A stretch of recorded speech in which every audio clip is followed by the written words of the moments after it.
Hello, I'm John Rossi, a touring drummer with a love of all things animal.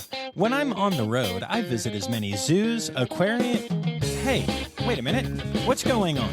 Hey, what's going on there? Hello? Hello? Hello? We interrupt your regularly scheduled program to bring you Rossifari Zoo News. News you can use from the world of zoos and conservation. Every week, we bring you breaking news and analysis from around the globe, featuring the animals you love and the people who care for them. And here's your anchorman, John Rossi. Hello, hello, hello, and welcome back to Rossifari Zoo News, your look at everything going on in the world of zoos, aquariums, conservation, and general animal weirdness. Or at least that's usually what these episodes are, but today's episode has actually turned into a special edition. I ended up doing a really deep dive on 3 stories that I heard about, 2 this week and one that came out, I think, the week before, that are really interconnected, and I had lots of thoughts and feelings about them. And so I wrote up a whole special edition about these things and how they're interconnected and why these things matter. So I hope you take a listen, and I hope it's a little thought-provoking and all of that good stuff. I am going to try to do a more normal, Zoo News for the week as a bonus episode over the next couple of days. But I make no promises because my life is cuckoo banana pants right now. I am very busy with a lot of things. So I will try to do that. And regardless, the stories that you sent me will either be, in the running for next week's Zoo News, or I'll do that bonus episode.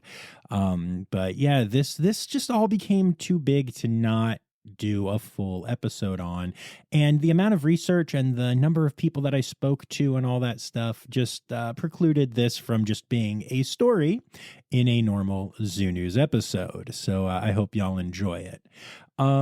Quick reminder, make sure you are following along the social medias at Rossifari. Make sure you hit subscribe to the podcast, and don't forget that you can support the podcast for as little as $3 a month by going to patreon.com/Rossifari. And with all that said, let's get into our special edition here.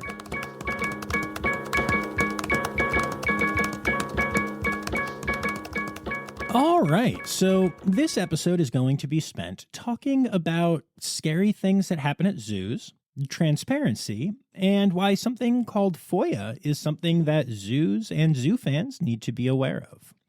We are going to be talking about 3 zoos, all of which have appeared on the podcast, and all of which I'm a huge fan of. The Fort Worth Zoo, the Akron Zoo, and Connecticut's Beardsley Zoo.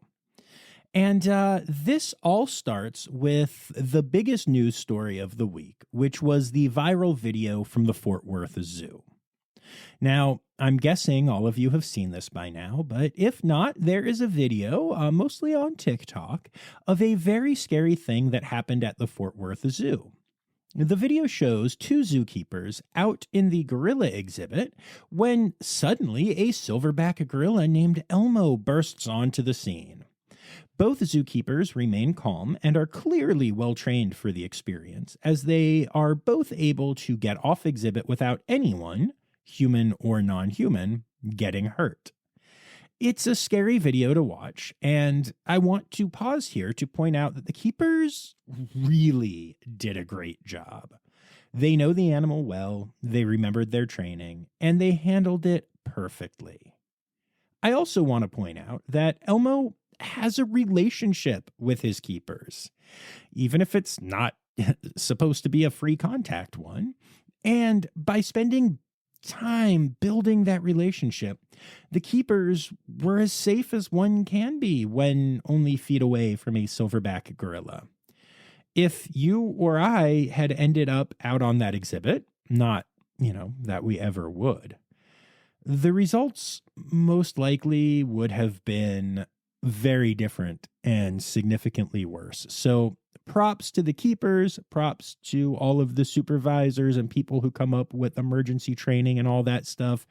Everyone at the Fort Worth Zoo did an amazing job with a terrifying situation, and that's something to be proud of.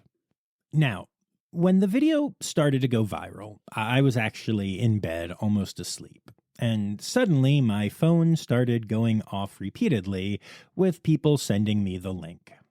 By the time I woke up the next day, I had been sent it a bunch of times, and the video was a full-on viral sensation with both legitimate news media and, well, not that, covering the story. The comments section on the video blew up, as one would imagine, with the usual debates and people jumping in to attack or defend the zoo based on their preconceived notions. A bunch of super macho guys jumped in, mocking one of the guests for not trying to distract the gorilla by riling it up, something that multiple primate keepers I have spoken to about this incident all agree would have made the situation significantly worse. People online, y'all. But it's the usual stuff that happens on social media. And of course, the reaction was made worse by the fact that the hashtags on the video included one in particular. Hashtag cover-up. Oof. As soon as I saw the video and read the hashtag, I knew this was going to be a thing. And sure enough, I tried calling multiple numbers for the zoo PR team and was barely able to get through. When I did, all of the mailboxes were full.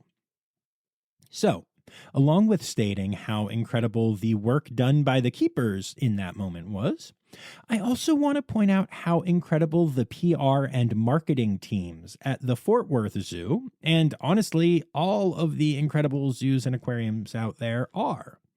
Because they know they are always one moment away from something like this happening. Or something like the death of a beloved animal, or an unfair lawsuit brought by an organization claiming to be interested in animal rights, when really we all know how that goes. They're always one moment away from just something that is a part of zoo life that happens, and then they have to try to control the messaging about it as best they can, largely just because of the anti-zoo crowd. These people really do amazing work, and having close relationships with a lot of people in the PR side of the field, I can tell you that they stress about it a lot. But they keep doing the job because they love the work being done at their facilities, and they love the animals that are cared for there. So, props to all of my lovely PR people, and especially in this case to the team at the Fort Worth Zoo. So, anyway, I started checking the social media pages of the Fort Worth Zoo multiple times a day for a statement, and I'm glad I wasn't holding my breath, because the zoo has still not released a statement on social media, which we'll talk about more in a minute here. They did, however, release this statement on their website. And I'm quoting here. On October 20th, 2023, an incident led to two of our zookeepers sharing space with our 34-year-old silverback gorilla. Thankfully, there was no physical contact between keepers and gorilla, and all staff and animals are safe. Every day, the zookeepers shift the gorilla troop into their indoor habitat so that keepers can place the animal's lunch in their outdoor habitat. Due to keeper error, staff entered the yard unaware that the silverback was still in its habitat. The zookeepers work with and train these animals every day, and thanks to their knowledge and expertise, they navigated the situation calmly and were able to exit the yard safely. Understandably, the sharing of this video has been emotional for all keepers involved. And I think that last line in particular is the one that really matters for the next part of our discussion here. Now look, I constantly preach transparency on this podcast because at the end of the day, an honest dialogue where the zoo is able to control the messaging is much better than one in which the story gets out ahead of a zoo or aquarium. The best example of this is, of course, Blackfish. I'm assuming you all know this, but Blackfish is a documentary that sought to show the supposed evils of SeaWorld and their cetacean program, specifically seeking to illustrate the supposed evils of how the orcas at the facility were cared for. The film uses edited footage from other facilities, edited audio from interviews, and other tricks to create, simply put, a false narrative. However, the film managed to do a lot of damage to SeaWorld, which is an incredible group of facilities with amazing husbandry and animal care in general, and also one of the best rescue and rehabilitation programs in the world. It was so easy for people watching the film to believe everything they saw and attribute it all to SeaWorld because they had never seen the areas behind the scenes at SeaWorld before. The lack of transparency, even just about daily life for the animals and staff at the park, led to a lot of people buying into the film when it came out. And honestly, many people still take it as gospel today. Transparency is also incredibly important because almost every guest has a camera in their pockets now. So it's always easy to assume that at any moment, be it newsworthy or benign, it's going to be documented, especially at a zoo where people are constantly taking videos and photos of the animals anyway, just because, animals are cool. The fact that it seems like there is only one video of the incident at Fort Worth is actually incredible to me. And I think if there had been more than one, it probably would have gone viral closer to when the incident actually occurred. So yeah, I think transparency is wildly important because of those reasons, and also just because accredited zoos and aquariums are doing amazing work. And the more that is shared with the public, the more the old trust bucket gets filled up so that when something like this does happen, the public is able to understand that it is a rare occurrence, one negative incident amongst a huge host of incredible things that happen at these facilities daily. In my discussions with people about this incident, there have been a lot of people commenting about the perceived lack of transparency from the Fort Worth Zoo about this incident, since no statement was released at the time, but only after the video went viral months after the fact. Well, I'm probably going to shock a lot of you when I say this, but I don't think this counts as any kind of cover-up or lack of transparency on the part of the zoo.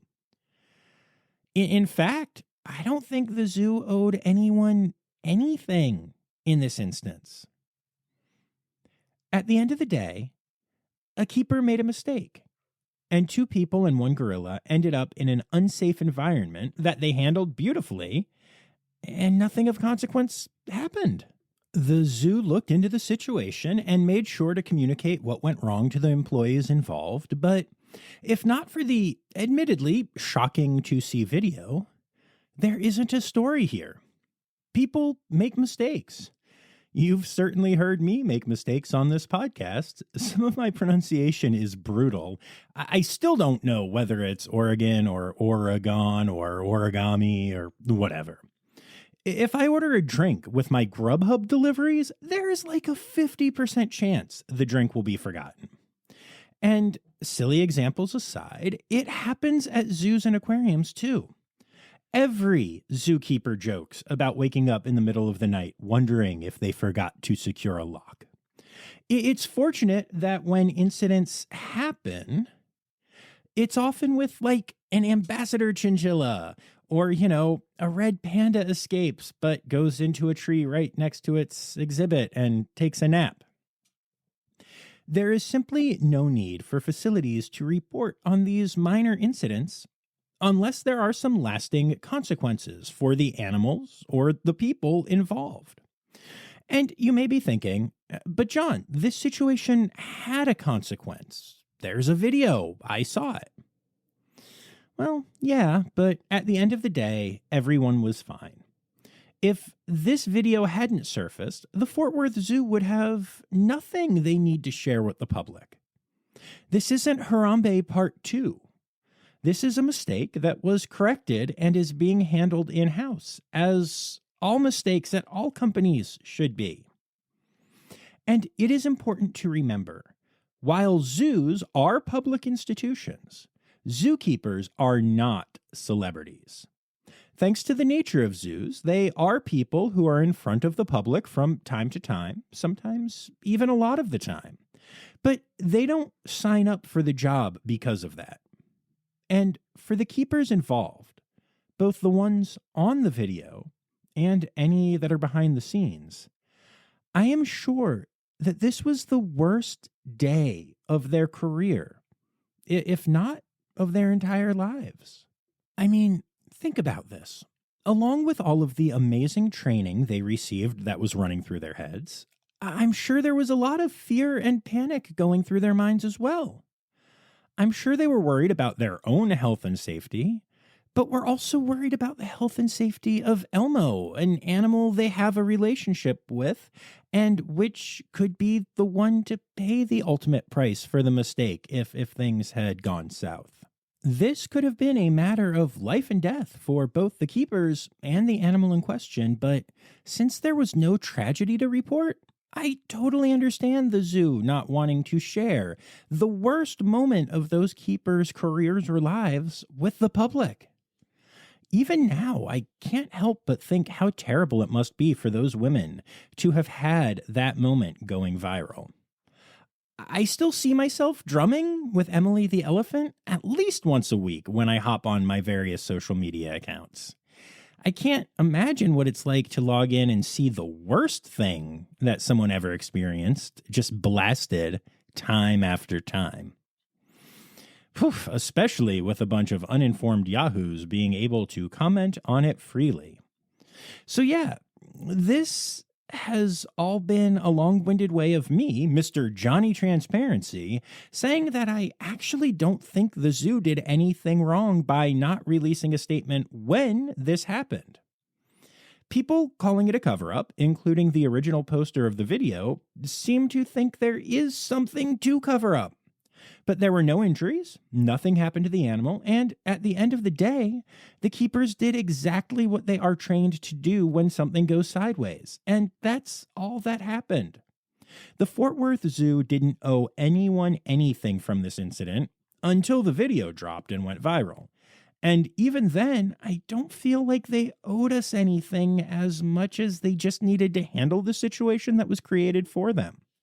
Well, we'll come back to this in a bit. But that brings us to another incident that happened this week at the Akron Zoo.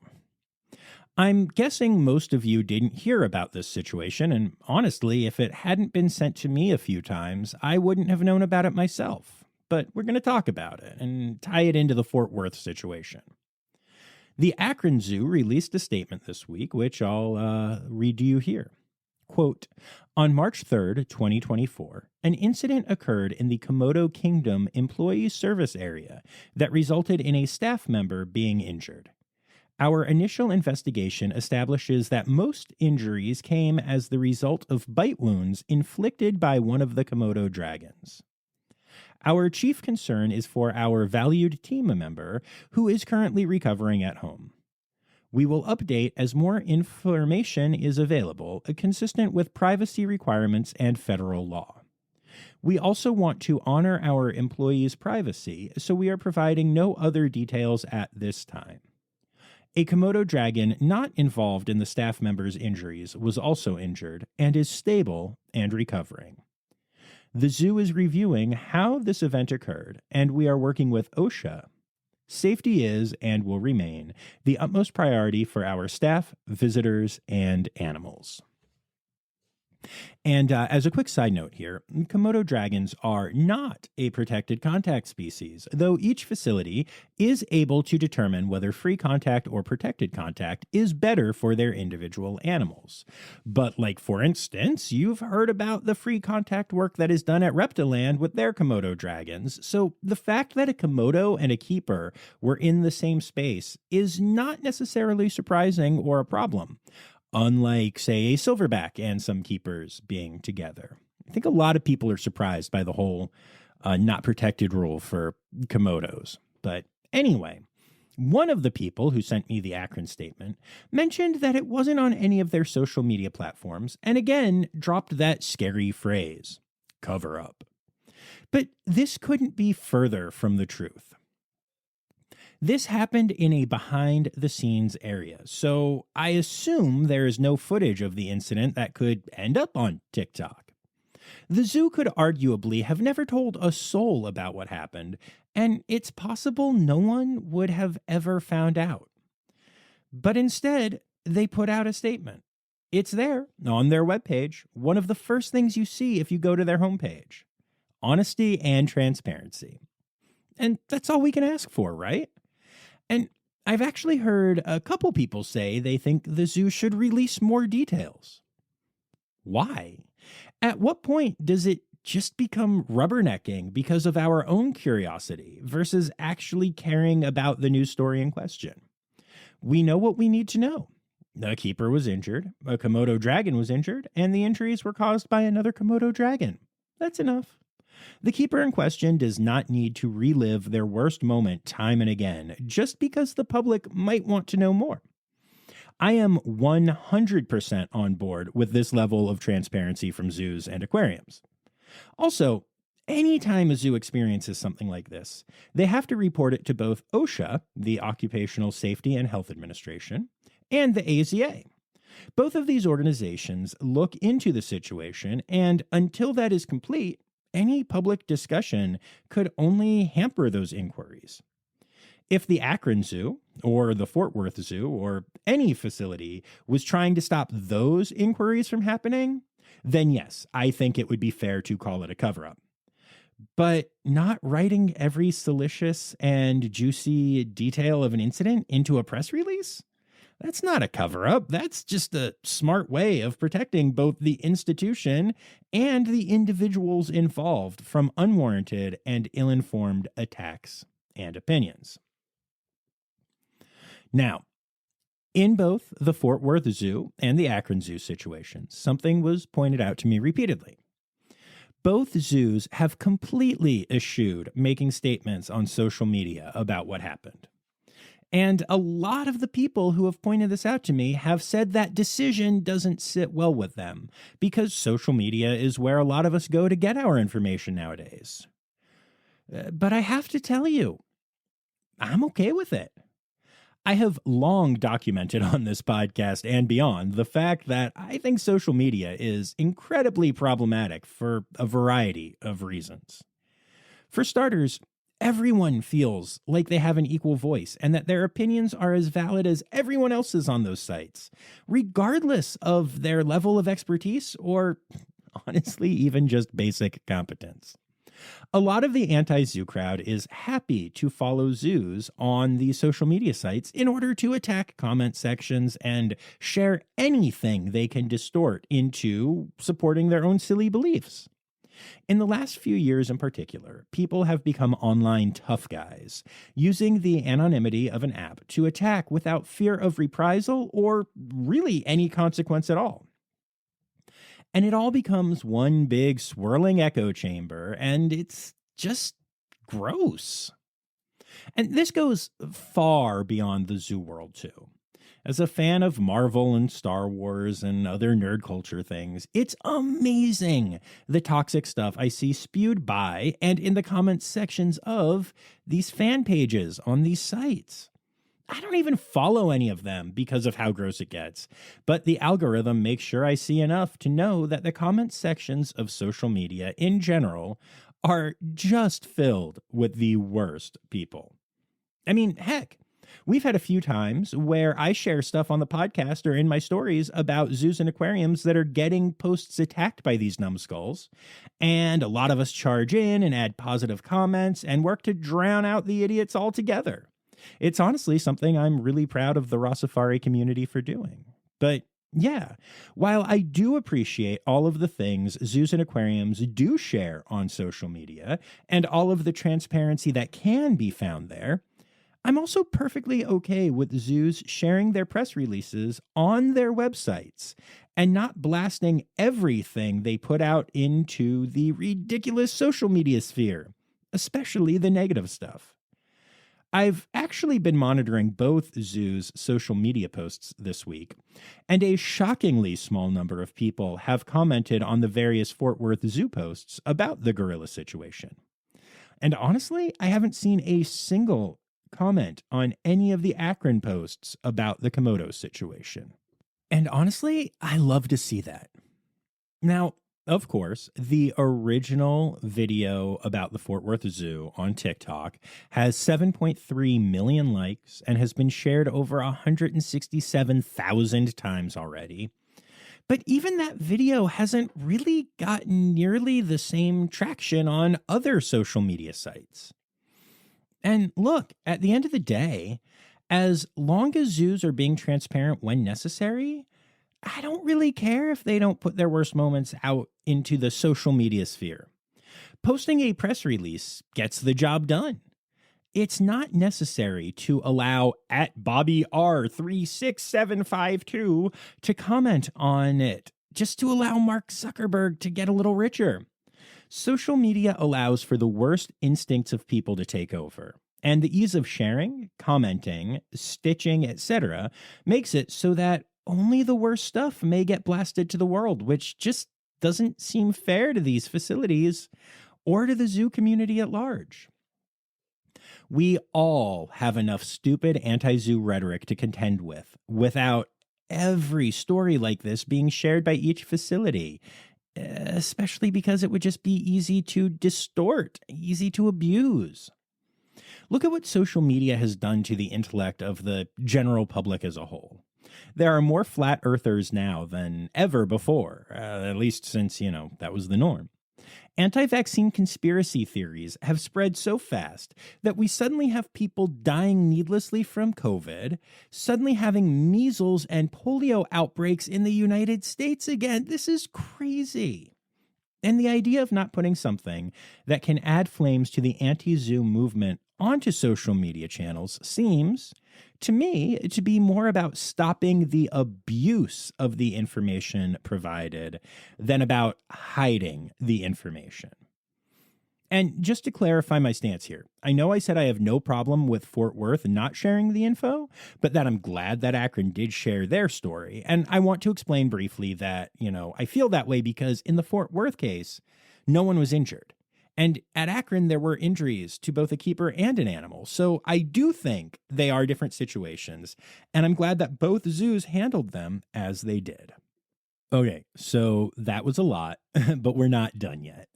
There's another angle to this entire discussion that needs to be addressed, and that angle is the FOIA angle. Now, I know the zoo world has too many acronyms, but FOIA isn't actually from the zoo world. FOIA stands for the Freedom of Information Act. Get ready for a quick civics lesson. Welcome to Civic Safari. FOIA is an act that was signed into law in 1966 and went into effect in 1967 that provides the public the right to request access to records from any federal agency. Federal agencies are required to disclose any information requested under FOIA unless it falls under one of 9 exemptions provided. Those exemptions combine to protect interests such as personal privacy, national security, and law enforcement. Over the years, FOIA has evolved to mandate that federal agencies post certain types of information online even when it's not requested by the public. The original idea for the law came about back in the 1950s in reaction to the government trying to be more secretive during the start of the Cold War. The initial FOIA bill was a good start, but then when Watergate shook the Nixon presidency, the government expanded the act, with President Reagan making it even more expansive in 1982. All of these things made FOIA a powerful tool for individuals to use, but it really took off in '96 when President Bill Clinton signed the Electronic Freedom of Information Act amendments, which made FOIA disclosures available electronically.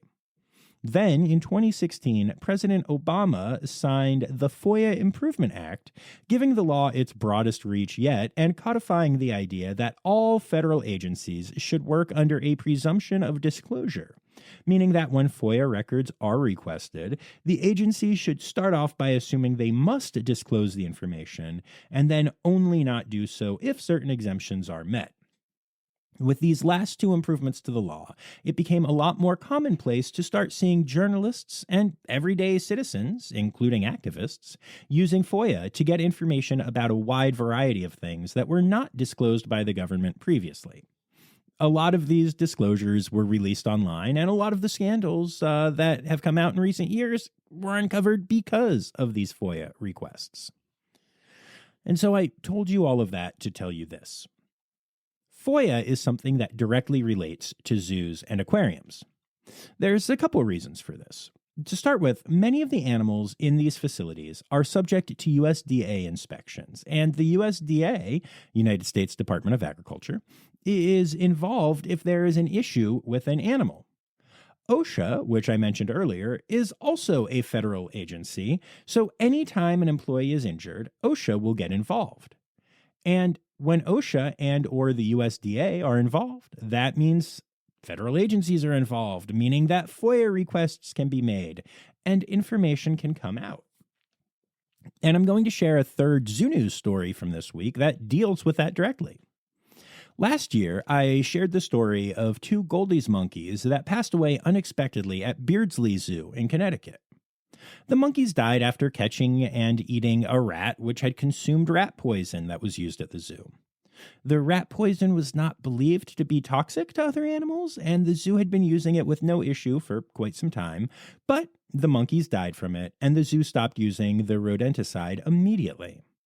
They were very transparent with the public, sharing what happened and sharing what steps they were taking to ensure nothing like that would ever happen again. There were interviews with the president of the zoo, Greg Dancho. There were press releases. There were social media posts. They did all the things. And I genuinely believe they handled it very well. But the story hit the news again recently because someone decided to do a FOIA request for information related to the deaths of the monkeys from the USDA, and were granted the documents on the case. It turns out there was just a little bit more to the story than what was said publicly at the time it happened.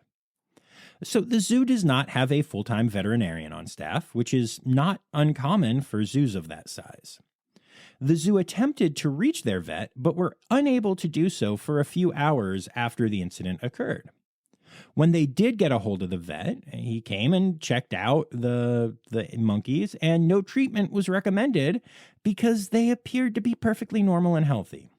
Now, sadly, the monkeys died a few days later due to rodenticide toxicosis. And like I said, the zoo was super transparent about, their deaths and the cause of death. But they didn't mention the veterinary situation and the fact that they had been told not to do anything. But now that came out through the FOIA requests. And so suddenly the story is back in the news, and the zoo suddenly found itself in the weird position of having to comment on a story they had been very transparent about already. I certainly don't think the zoo had any obligation to go through every detail of what happened. They announced the death, announced the cause, and were done with it. But now, close to a year later, they find themselves rehashing the story and seeing people claim it was a cover-up, that ridiculous phrase again, simply because not every minor detail was shared in the wildly transparent press the zoo did about the incident. And I can't help but feel like the fact that this worked out this way in Connecticut will encourage people in the anti-zoo movement to start using FOIA to request as much information as possible about incidents that happen at zoos and to splash that information around the internet in the worst light possible. So, to all you lovely PR people that are listening to this episode, I want to encourage you to take heed and realize that FOIA requests might start to be more of a thing moving forward. If so, it becomes very important for zoos and aquariums to consider how they want to handle that. We saw this week how something hitting the press without being discussed beforehand can blow up, can go viral, and can create the impression of a cover-up for all those people who are looking for any reason to be mad at zoological facilities. Now, whether that impacts what information you share with the public will be up to you and your facilities, but this is a threat that is out there now. However, there is a silver lining here. In the 3 incidents I mentioned, one hasn't really gotten any press, one got some local press in Connecticut, and one went viral. But in such a way that it doesn't really seem to have impacted the Fort Worth Zoo at all. It's spring break in Texas right now, and most of the social media comments I've seen on the zoo's pages are about how packed the zoo is, not about the TikTok video. Maybe the real lesson from all of this is to let the very online crowd be very online, and to handle things on your own website or in the legitimate press, not worrying about the trolls and haters that live online. And really, isn't that a lesson for all of us, not just zoo and aquarium professionals? After all, as a wise philosopher once said, the hater's gonna hate.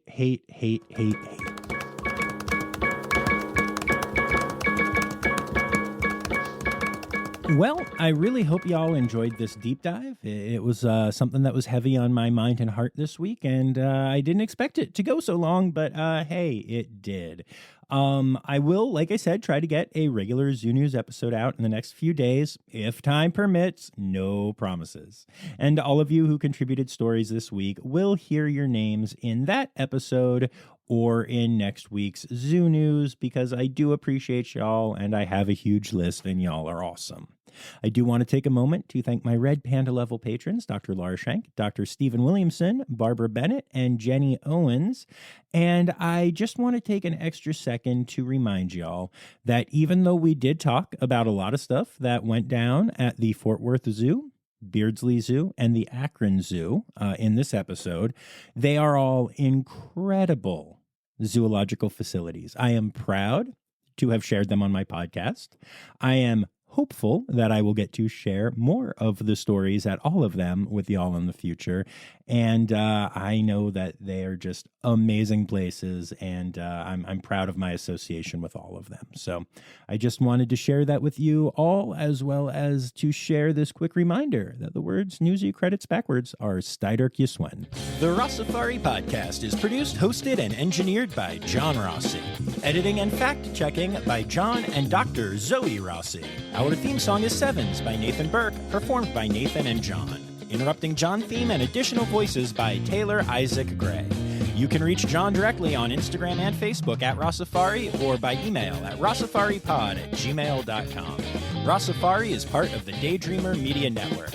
Now, stop listening to me and go visit a zoo.